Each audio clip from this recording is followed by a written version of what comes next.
It was my last class of the semester, and the final exam was worth 30% of our grade. After a late night study session I felt confident, but I had to decide between sleeping in or cooking breakfast. My eyelids chose sleep. My stomach later regretted this decision, and after several uncomfortable stomach growls, I finally decided to make a quick stop by the campus bookstore and grab a snack before my test.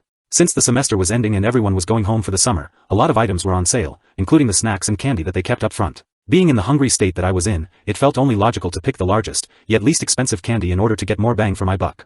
And there they sat, 2 bags of Haribo sugar-free gummy bears, buy one get one free. What a deal, I thought naively. I would eat 1 bag before my test, and 1 bag afterwards. As I walked to class, I gleefully chewed on those abominable little unaware of the utter mayhem that they would soon unleash upon my poor. I sat down at my desk as the professor informed us that, due to issues with cheating in the past, restroom breaks would be prohibited until the completion of the exam. I'll give you 10 minutes to use the restroom now, this will be your last chance. Any takers? The demon bears hadn't released their unholy necromancy upon my stomach yet, so in my moment of ignorant foolishness, I remained seated, still munching on those miniature bear-shaped bombs. After the students wise enough to take the professor's offer had returned, the professor handed out the test. I was 6 questions in when it happened. It started subtly at first, almost like a slight tingly sensation in my lower abdomen. I thought nothing of it, assuming my intestines were just doing their thing. Little did I know that my intestines were trying desperately to warn me of the horror that was on the horizon. By question 9 it happened again, but this time it was followed by a sharp pain, as if those infernal hellions had orchestrated an attack upon my colon. I fought to contain the groan that tried escaping my lips. It was at this point I began to panic. Something was going horribly wrong, and I needed to get through this test before it got any worse. By question 14 my worst fear was upon me. The Satan bear's burning, hot, liquidy dark magic crashed against my sphincter like a tidal wave. I was able to close the hatch just in time, but those relentless, toxic bears beat against it like orcs breaking down the doors of Helm's Deep. I knew I wouldn't be able to so much as shift in my seat without risking a breach. I kept fighting through my exam, clenching my cheeks with all my might. Beads of sweat began rolling down my neck.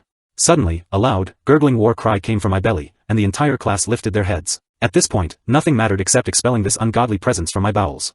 With 15 questions left, I promptly wrote C for every answer and ran out of the classroom. My professor yelled something, but I was too preoccupied with the volcanic eruption that needed to take place before I could find sweet relief. I burst into the restroom like the Kool-Aid man and, behold, the handicap stall was empty.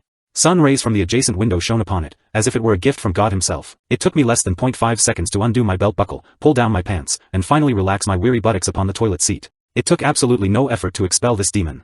Almost immediately, the floodgates of hell were opened and the damned, liquefied souls of an entire bag's worth of gummy bears cried as they burned through my sphincter and into the watery abyss below. I had never felt such simultaneous relief and anguish in my life. After 30 more minutes of this, I immediately went home, dug a hole in my backyard, and burned the remaining bag of gummy bears. I leave with this, do not, I repeat, do not eat these spawns of Satan. Not only did they cause me to fail my final test, but the anguish I experienced is something I wouldn't wish upon anyone, not even my worst enemy. The only place these god-forsaken hell bears belong are buried deep below the earth's surface.